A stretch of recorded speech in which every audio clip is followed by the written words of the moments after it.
सत्येंद्र जैन और मनीष सिसोदिया ही नहीं बल्कि अरविंद केजरीवाल सहित आम आदमी पार्टी के कई नेता सुकेश चंद्रशेखर के रडार पर हैं और इन सब को लेकर सुकेश चंद्रशेखर ने गंभीर आरोप लगाए हैं। सुकेश के आरोप सियासी मुद्दा बन गए हैं।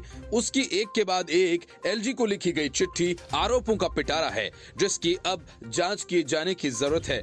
इस बीच सुकेश ने दावा किया कि जेल में बंद सत्येंद्र जैन मोबाइल फोन का इस्तेमाल या तो खुद कर रहा है या किसी और से करवा रहा है। मनीष सिसोदिया अपने ऑफिशियल नंबर से उसके परिवार वालों को धमकी दिलवा रहा है और 8 दिसंबर तक खामोश रहने को कह रहा है। उसके परिवार वालों के नंबर जेल के रिकॉर्ड में इन लोगों ने अवैध तरीके से निकाला है, जिसकी वजह से उसके परिवार के लिए बड़ा खतरा पैदा हो गया है। एलजी को लिखे अपने पत्र में सुकेश ने कहा कि उसके परिवार को मनीष सिसोदिया से जुड़े नंबर से धमकी मिली है। कहा गया कि उसके परिवार को किसी जेके नाम के शख्स ने ये धमकियां दी, जो सत्येंद्र जैन का करीबी है। सुकेश ने कहा कि इन लोगों ने अवैध तरीके से जेल रिकॉर्ड से मेरे परिवार के नंबर्स निकाले। जेल प्रशासन क्योंकि इनके कंट्रोल में आता है, इसलिए पावर का गलत इस्तेमाल किया जा रहा है। ये मेरे और मेरे परिवार की सुरक्षा के लिए एक बड़ी चूक है।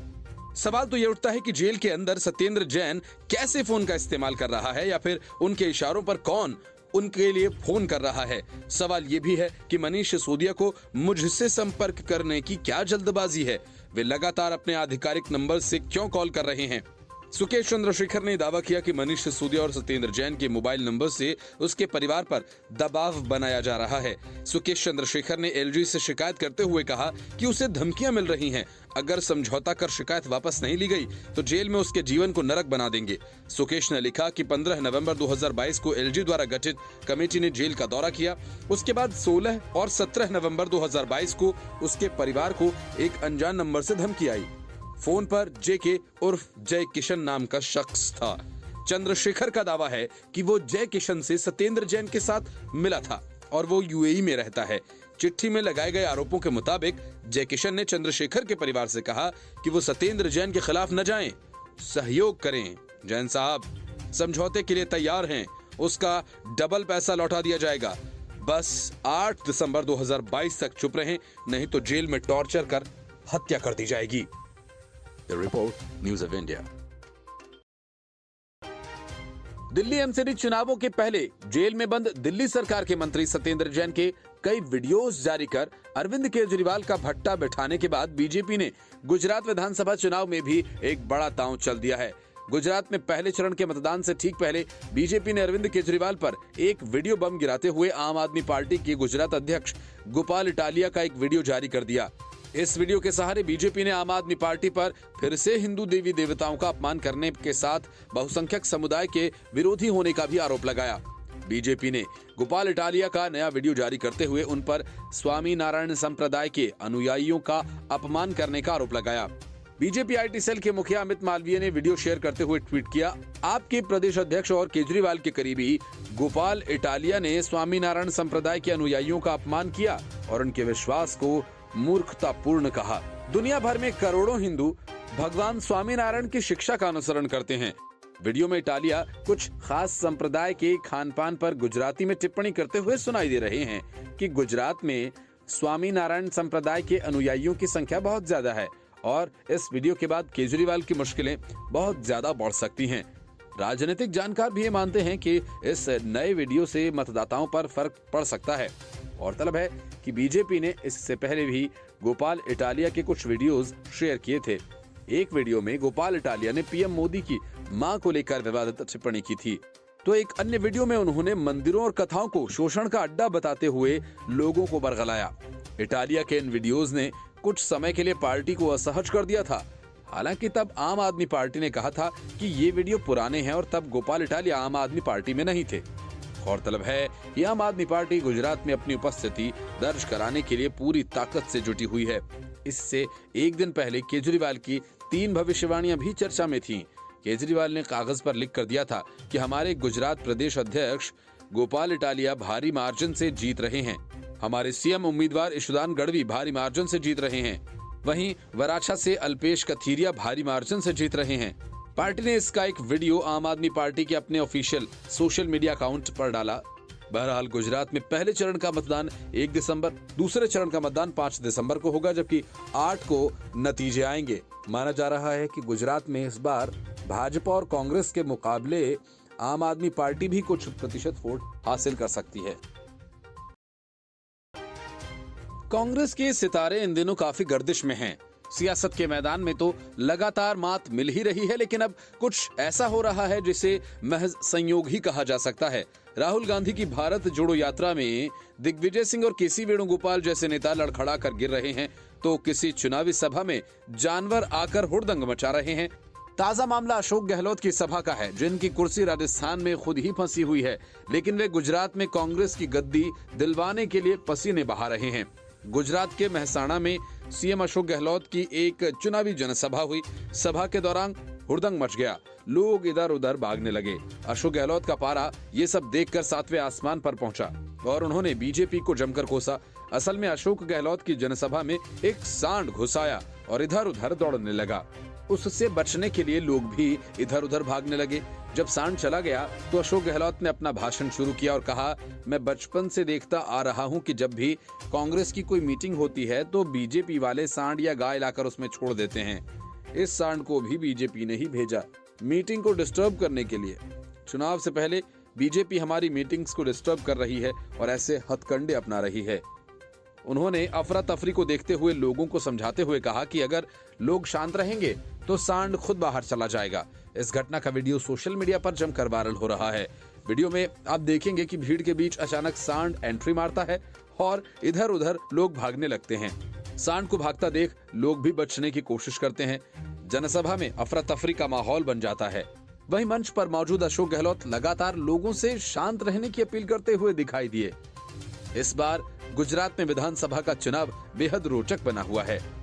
बीजेपी फिर से सत्ता में आने का दावा कर रही है तो आम आदमी पार्टी पहली बार सरकार बनाने की बात कह रही है और कांग्रेस के भी अपने ही दावे हैं। सच कड़वा होता है और डरे हुए लोग उससे हमेशा परहेज करते हैं। भारत की कथित लिबरल, वामपंथी और धर्म विशेष के लिए तुष्टीकरण की राजनीति करने वाली जमात ऐसी ही है। अक्सर मौका ढूंढती है कि किस तरह देश में विरोध की खाई पैदा की जाए। इस साल की सबसे चर्चित फिल्म द कश्मीर फाइल्स पर गोवा में आयोजित हुए 53वें international film festival of India में जब जूरी हेड और इजराइल के फिल्म मेकर नादव लेपिड के बयान आए तो ये जमात खुशी के मारे पागल हुई जा रही थी। लेकिन अब इजराइल ने ही खुद अपनी गलती मानते हुए भारत से माफी मांगी है और इस जमात की खुशी को काफूर कर दिया। दरअसल लेपिड का ये विवादित बयान सोशल मीडिया पर कोहराम मचा रहा था। लेपिड ने डायरेक्टर विवेक अग्निहोत्री की फिल्म द कश्मीर फाइल्स को एक अश्लील प्रोपेगेंडा कह दिया। कश्मीरी पंडितों के भयानक नरसंहार और पलायन पर बनी film the Kashmir files Bharat में ब्लॉकबस्टर साबित हुई और इससे लगभग 350 करोड़ रुपए की अधिक की कमाई भी हुई। इस फिल्म की खास बात ये थी कि जब एक धर्म विशेष की कट्टरता और उसके द्वारा छेड़े गए जिहाद की सच्चाई लोगों के सामने आई तो लोग दंग रह गए। अनुपम खेर, मिथुन चक्रवर्ती स्टारर इस फिल्म को लेकर दुनिया भर में खूब चर्चा हुई। लेकिन इसके साथ ही कुछ लोग ऐसे भी हैं जिनको सच्चाई दिखाने पर हमेशा परहेज रहा और इसलिए उन्हें ये फिल्म अपनी रिलीज के वक्त भी नागवार गुजरी थी और अब गोवा में आयोजित हुए 53वें international film festival of India में भी ये नागवार गुजरी। फिल्म फेस्टिवल के जूरी प्रमुख और इजराइल के चर्चित फिल्म मेकर और स्क्रिप्ट राइटर नादव लेपिड ने फिल्म को एक वल्गर यानी अश्लील प्रोपेगेंडा कहा। इस फिल्म फेस्टिवल की क्लोजिंग सेरेमनी में नादव ने बयान दिया कि इस फिल्म से जूरी काफी डिस्टर्ब और हैरान हो गई थी। सोशल मीडिया से लेकर पूरी फिल्म इंडस्ट्री में हंगामा मच गया। लिबरल जमात और वामपंथी समुदाय तो खुशी के मारे अपने आंसू नहीं रोक पा रहे थे और लगातार सोशल मीडिया पर दुहाई दे रहे थे कि बिल्कुल सही बात कही गई। वो भी भारत के अभिन्न मित्र राष्ट्र इजराइल के एक फिल्म मेकर ने ऐसा बयान दिया। लेकिन उनकी खुशी महज एक ही दिन ठहर सकी और इजराइल के राजदूत नाओर गिलोन ने खुलेआम लेपिड के बयान पर माफी मांग ली। उन्होंने जूरी हेड नादव लेपिड की अश्लील और प्रोपेगेंडा वाली फिल्म बताने के बयान पर इजराइल की गलती मानी और इसे लेकर भारत से माफी मांगी। उन्होंने लेपिड के बयान पर खेद जताते हुए कहा कि उन्हें नादव लेपिड के बयान पर शर्म आती है। इजरायली राजदूत ने कश्मीर फाइल्स की आलोचना के बाद लेपिड को एक खुला पत्र भी लिखा। उन्होंने लिखा, आपको शर्म आनी चाहिए। साथ ही उन्होंने लेपिड को फटकार भी लगाई और इस बात पर जोर दिया कि कैसे भारत और इजराइल के बीच की दोस्ती मजबूत हो सके और उसके इस बयान से आगे इस पर कोई नुकसान न हो। इजरायली राजदूत ने कहा कि भारत और इजराइल के बीच दोस्ती बहुत मजबूत है। नादव लैपिड के बयान से कोई नुकसान नहीं होगा। हमें इस बयान पर शर्म आती है और हम अपने मेजबानों से इसके लिए माफी मांगना चाहते हैं। इजराइल में आप जो नापसंद करते हैं उसकी आलोचना करने के लिए स्वतंत्र हैं, लेकिन दूसरे देशों पर बयान देने की जरूरत नहीं। गौरतलब है कि कश्मीर फाइल्स फिल्म साल 1990 में कश्मीरी पंडितों के साथ हुए नरसंहार और अत्याचार का मार्मिक और दिल को गमगीन कर देने वाला चरित्र चित्रण है। गुजरात का चुनाव प्रचार अपने अंतिम मकाम पर है। चुनाव प्रचार करने गुजरात सोनिया गांधी नहीं आई। राहुल गांधी को जैसे तैसे बुलाया गया, लेकिन एक रैली करने के बाद वो भी किनारे हो लिए। लेकिन गांधी परिवार के मोहरे मल्लिकार्जुन खड़गे और मधुसूदन मिस्त्री ने पूरे चुनाव प्रचार के दौरान सोनिया और राहुल गांधी की कमी खलने नहीं दी। सोनिया गांधी को गुजरात में उनके एक विवादित बयान के लिए सबसे ज्यादा जाना जाता है, इसलिए चुनाव प्रचार की शुरुआत में ही मधुसूदन मिस्त्री ने पीएम मोदी की औकात नापने की कोशिश की और अंत में मल्लिकार्जुन खड़गे भी ताव में आ गए और पीएम मोदी की तुलना 100 सिर वाले रावण से कर दी। मल्लिकार्जुन खड़गे की इस विवादित टिप्पणी के बाद बीजेपी ने कांग्रेस पर जोरदार हमला किया। मल्लिकार्जुन खड़गे ने कहा कि पीएम मोदी हर वक्त अपनी बात करते हैं, हर मुद्दे पर कहते हैं कि मोदी की सूरत को देखकर वोट दें। खड़गे ने सवाल किया कि तुम्हारी सूरत कितनी बार देखें? पार्षद चुनाव में तुम्हारी सूरत देखें, एमएलए चुनाव में, विधानसभा चुनाव में तुम्हारी सूरत देखें, एमपी चुनाव में भी तुम्हारी सूरत देखें, हर जगह आपका ही चेहरा देखें। कितने चेहरे हैं आपके? क्या आपके रावण की तरह 100 मुख हैं क्या?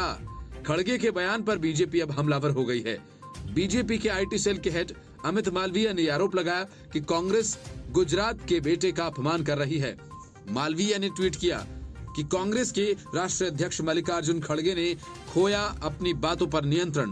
प्रधानमंत्री नरेंद्र मोदी को कहा रावण, मौत का सौदागर से लेकर रावण तक कांग्रेस गुजरात और उनके बेटे का अपमान करती रही। इसके पहले खड़गे ने कहा कि पीएम मोदी काम पर कुछ नहीं बोलते, बीजेपी में सिर्फ जुमले हैं। ये जुमले ऐसे बोलते हैं कि झूठ के ऊपर झूठ, ये सिर्फ झूठ बोलते हैं। कहते थे सालाना 2 करोड़ रोजगार देंगे, क्या गुजरात में किसी को रोजगार मिला? खड़गे ने कहा कि पीएम मोदी को उद्घाटन करने की आदत है। कोई भी चीज किसी ने तैयार की हो उसमें चूना लगाकर, कलर लगाकर उद्घाटन करते हैं, फिर कहते हैं कि ये मेरा है। इनके पैदा होने से पहले का कोई भी अहमदाबाद, सूरत में प्रोजेक्ट हो तो उसमें भी चूना लगाकर कहेंगे कि मैंने उद्घाटन किया। मल्लिकार्जुन खड़गे रविवार को नर्मदा जिले के डूडीपाड़ा में प्रचार करने के लिए पहुंचे थे। इस दौरान उन्होंने प्रधानमंत्री मोदी को झूठों का सरदार बताया। खड़गे ने कहा कि मोदी खुद को गरीब बताकर सहानुभूति बटोरने की कोशिश करते हैं। वे खुद को गरीब बताते हैं, लेकिन हम अछूतों में आते हैं। आपकी चाय तो कम से कम लोग पीते हैं, मेरी तो कोई चाय भी नहीं पीता। खड़गे ने कहा कि अगर आप ये सहानुभूति बटोरने के लिए करते हैं तो मैं बता दूं कि लोग काफी स्मार्ट हैं। आप कितनी बार झूठ बोलेंगे? आप झूठों के सरदार हैं। शरद पवार और सोनिया गांधी की सोहबत का असर उद्धव ठाकरे पर यह हुआ कि उनकी पार्टी शिवसेना ही खत्म हो गई, लेकिन हिंदुत्व को छोड़कर सेक्युलर सियासत की राह उद्धव ठाकरे ने नहीं बदली। यही वजह है कि उद्धव ठाकरे के करीबी संजय राउत को सेक्युलर खुजली होने लगी और ये खुलकर नादव लैपिड के समर्थन में उतर आए। संजय राउत ने अपनी सियासत को धार देते हुए यहाँ द कश्मीर फाइल्स एक प्रोपेगेंडा है कहा, जिसका इस्तेमाल सिर्फ एक पार्टी ने किया। संजय राउत के कहने का मतलब ये कि कश्मीर घाटी में कश्मीरी पंडितों पर बर्बरता या अत्याचार नहीं किए गए, ये सब एक महज प्रोपेगेंडा था। संजय राउत के इस बयान के बाद एक बार फिर द कश्मीर फाइल्स को लेकर सियासत तेज हो गई है। फिल्म द कश्मीर फाइल्स पर नादव लैपिड के बयान से शुरू हुआ ये विवाद अब तूल पकड़ता जा रहा है। लैपिड ने इस फिल्म को अश्लील प्रोपेगेंडा कहा था। लैपिड के इस बयान पर इजराइल के राजदूत ने उन्हें कड़ी फटकार भी लगाई और भारत से उनके लिए माफी भी मांगी। लेकिन अब इस विवाद में कूदकर संजय राउत ने एक नया बखेड़ा शुरू कर दिया, जिसका खामियाजा उद्धव ठाकरे की पार्टी को बीएमसी के चुनावों में उठाना पड़ सकता है। संजय राउत ने कहा कि ये एक पार्टी को समर्थन करने वाली और दूसरी पार्टी का विरोध करने वाली फिल्म थी। संजय राउत ने कहा कि द कश्मीर फाइल्स के आने के बाद कश्मीर में सबसे ज्यादा किलिंग्स हुई, खास तौर पर पंडितों को मारा गया, सुरक्षा कर्मचारियों को मारा गया। तब ये कश्मीर फाइल्स वाले कहां थे? कश्मीरी पंडितों के बच्चे भी गुस्सा दिखा रहे थे। अब कहां गए कश्मीर फाइल्स वाले? अब हमारी योजना दिखाइए। तब न कोई सामने आया और न कश्मीर फाइल्स 2.0 की कोई योजना आई। अब बनाइए Kashmir files 2.0। Israeli film maker Nadav Lapid ने कश्मीर फाइल्स को वल्गर प्रोपेगेंडा वाली फिल्म बताने का बयान दिया, जिस पर इजराइल ने अपनी गलती मानी और इसे लेकर इजराइल के राजदूत नाओर गिलोन ने भारत से माफी मांगी है। उन्होंने लैपिड के बयान पर खेद जताते हुए कहा कि उन्हें नादिव लैपिड के बयान पर शर्म आती है। इजरायली राजदूत ने कश्मीर फाइल फिल्म की आलोचना के बाद लैपिड को एक खुला पत्र लिखा। उन्होंने लिखा कि आपको शर्म आनी चाहिए। साथ ही उन्होंने लैपिड को फटकार भी लगाई और इस बात पर जोर दिया कि कैसे भारत और इजराइल के बीच दोस्ती बहुत मजबूत है और उनके इस बयान से आगे कोई नुकसान नहीं होगा। आम आदमी पार्टी और वीडियोस का इन दिनों एक खास रिश्ता चल रहा है। ऐसा कोई दिन नहीं जाता जब केजरीवाल के खास नेताओं की करतूतों का कोई वीडियो वायरल ना होता हो। दिल्ली एमसीडी चुनाव से लेकर गुजरात विधानसभा चुनावों तक लगातार ऐसे वीडियो जनता के सामने आ रहे हैं और अरविंद केजरीवाल की उम्मीदों का भट्ठा बैठा रहे हैं। सत्येंद्र जैन और गोपाल इटालिया के वीडियो से मुश्किल में फंसी आम आदमी पार्टी के नेता का अब एक और वीडियो वायरल हो रहा है। दिल्ली एमसीडी चुनाव में आम आदमी पार्टी उम्मीदवार जोगेंद्र सिंह उर्फ बंटी का एक वीडियो सोशल मीडिया पर वायरल हो रहा है। इसमें जोगेंद्र सिंह नशे की हालत में हाथ में पिस्तौल लेकर थिरकते नजर आ रहे हैं। वीडियो में बंटी के साथ कुछ और लोग भी हैं जो एक गाने पर नाचते दिखाई पड़ रहे हैं। बंटी एमसीडी चुनाव में वार्ड नंबर 19 से आम आदमी पार्टी के उम्मीदवार हैं। इस वीडियो के आने के बाद से अरविंद केजरीवाल की मुश्किलें बढ़ गई हैं। बीजेपी ने भी जोगिंदर बंटी का वीडियो शेयर कर आम आदमी पार्टी को निशाने पर लिया है। बीजेपी नेता शहजाद पूनावाला ने इस वीडियो को ट्वीट करते हुए कहा, केजरीवाल की सरकार, केजरीवाल का पार्षद, वार्ड नंबर 19 से आप प्रत्याशी जोगेंद्र सिंह शराब और सत्ता के नशे में धुत पिस्तौल लिए हुए है। भ्रष्ट मंत्री और अपराधी प्रत्याशी, यही आम आदमी पार्टी का असली चेहरा है। यह कट्टर गुंडा है, लेकिन केजरीवाल के लिए वो भी भारत रत्न का हकदार है। गौरतलब है कि बीजेपी लगातार आम आदमी पार्टी पर वीडियो बम गिरा रही है। कभी सत्येंद्र जैन के तिहाड़ जेल के सीसीटीवी वीडियो जारी कर देती है, तो कभी गोपाल इटालिया के वीडियो सामने ले आती है। इस तरह दिल्ली एमसीडी से लेकर गुजरात चुनाव तक आम आदमी पार्टी की मुश्किलें बीजेपी बढ़ाती जा रही है। हर रोज उसके किसी नेता का कारनामा सोशल मीडिया पर वायरल हो जाता है और पार्टी इस पर जवाब नहीं दे पाती। इससे पहले तिहाड़ जेल में बंद मंत्री सत्येंद्र जैन के कई वीडियो सामने आए, जिसमें उन्हें वीआईपी ट्रीटमेंट मिलता नजर आ रहा है। पहले वीडियो में सत्येंद्र जैन को मसाज मिलता नजर आया। एक दूसरे वीडियो में जैन विशेष भोजन का आनंद ले रहे थे। एक अन्य वीडियो में उनके बैरक की सफाई के साथ लोग उनके बिस्तर लगाते भी दिख रहे हैं। इससे पहले सत्येंद्र जैन तिहाड़ जेल के निलंबित अधीक्षक अजीत कुमार के साथ बात करते हुए नजर आए थे और अब आप प्रत्याशी जोगेंद्र नशे में तमंचे पर डिस्को कर रहे हैं। वहीं गुजरात में भी बीजेपी ने आपके प्रदेश अध्यक्ष गोपाल इटालिया का एक नया वीडियो जारी किया। दावा किया जा रहा है कि इटालिया ने स्वामी नारायण के भक्तों के विश्वास को मूर्खतापूर्ण कहा है। वीडियो में इटालिया कुछ संप्रदाय के लोगों के खान पान पर गुजराती में टिप्पणी कर रहे हैं। बहरहाल गुजरात में विधानसभा चुनाव के लिए पहले चरण की वोटिंग 1 दिसंबर को है, जबकि दिल्ली नगर निगम के 250 पार्षदों के चुनाव के लिए 4 दिसंबर को निकाय चुनाव होने हैं। दिल्ली निकाय चुनाव के नतीजे 7 दिसंबर को घोषित किए जाएंगे। दिल्ली एमसीडी चुनाव से पहले आम आदमी पार्टी की मुश्किलों में लगातार इजाफा हो रहा है। पहले जेल में बंद मंत्री सत्येंद्र जैन के वीडियोज ने पार्टी की छवि का भट्ठा बैठा दिया और अब बड़े जनाधार वाले पार्टी के कई पूर्व नेता भी पार्टी को तगड़ी चोट पहुंचाने वाले हैं। एमसीडी चुनाव के लिए मतदान से ठीक 5 दिन पहले आम आदमी पार्टी के 3 पूर्व विधायकों ने बीजेपी का दामन थाम लिया।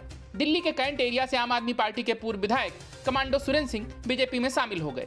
कमांडो सुरेंद्र सिंह 2008 में मुंबई में हुए आतंकी घटना में बदमाशों का मुकाबला करते हुए घायल हो गए थे। उनके अलावा त्रिलोकपुरी क्षेत्र से पूर्व विधायक राजू धींगान और गोकुलपुर से पूर्व विधायक चौधरी फतेह सिंह ने भी भाजपा का दामन थाम लिया।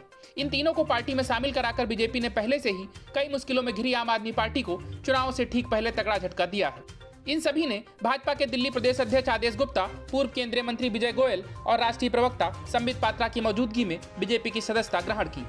तीनों पूर्व विधायकों को सदस्यता दिलाने के बाद दिल्ली बीजेपी अध्यक्ष आदेश गुप्ता ने कहा कि प्रधानमंत्री नरेंद्र मोदी के सबका साथ सबका विकास सबका विश्वास के विजन से प्रभावित होकर तीनों नेताओं ने बीजेपी की सदस्यता ग्रहण की है। सभी का बीजेपी परिवार में हार्दिक स्वागत है। बता दें कि सुरेंद्र सिंह को आम आदमी पार्टी ने 2015 के विधानसभा चुनाव में दिल्ली कैंट सीट से उतारा था। इस चुनाव में सुरेंद्र सिंह ने जीत हासिल की थी।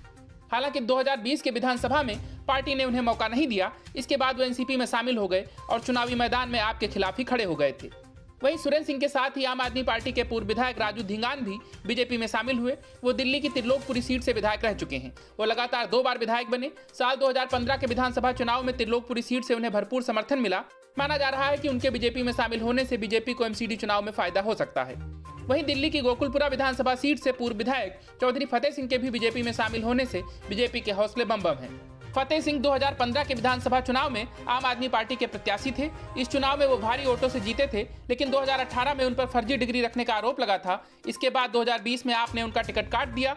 चौधरी टिकट कटने के बाद एनसीपी से फिर गोकुलपुरी सीट से चुनाव मैदान में उतरे थे, लेकिन इस बार वो चुनाव हार गए थे। बहरहाल एमसीडी चुनाव के पहले बीजेपी ने अरविंद केजरीवाल को बड़ा झटका दिया है और निश्चित रूप से आम आदमी पार्टी को इसका नुकसान हो सकता है। गौरतलब है कि 4 दिसंबर को एमसीडी चुनाव है, जबकि 7 दिसंबर को इसके परिणाम आएंगे।